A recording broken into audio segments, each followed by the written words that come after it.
Spirituality as a pathless path. Well, it's pathless. I haven't heard it described like that, but that's okay, it works. It's pathless in one way because you're not going anywhere. A path implies a beginning and an end. You know, the ashram has a pathway, for example, that runs up the center. At one end is the back gate, at the other end is the front gate. And regardless of where you begin, you walk on the path, you're going to get to the other. A road is a path, it begins somewhere, it ends somewhere. Spirituality is not going someplace.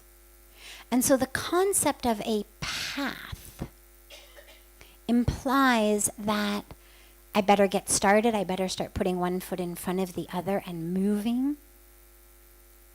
Whereas what spirituality is sit down exactly where you are. There's no better moment. There's no better place. Right here, this is it. There's nothing 5 feet ahead. There's nothing 5 miles ahead. All that it is right here.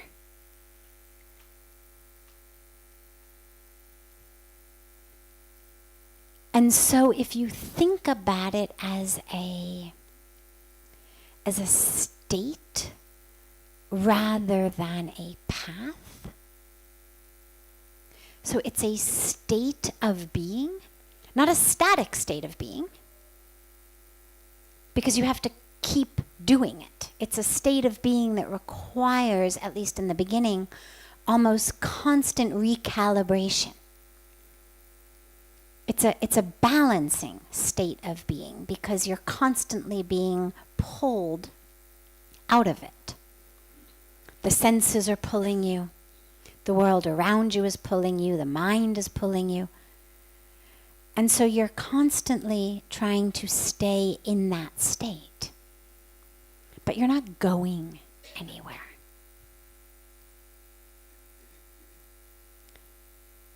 If there were a path, it would be a path that only went in.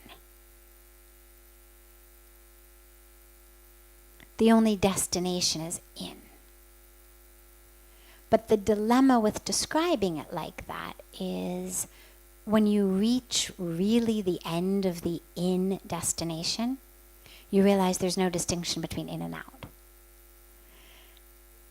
And so I would hesitate to even actually describe it like that. The direction is in. If you asked, well, all right, which way to face? Okay, I'm not going anywhere, but which way to face? Face in. All the senses that you use usually face turning outward, turn them inward. And you go in with the awareness,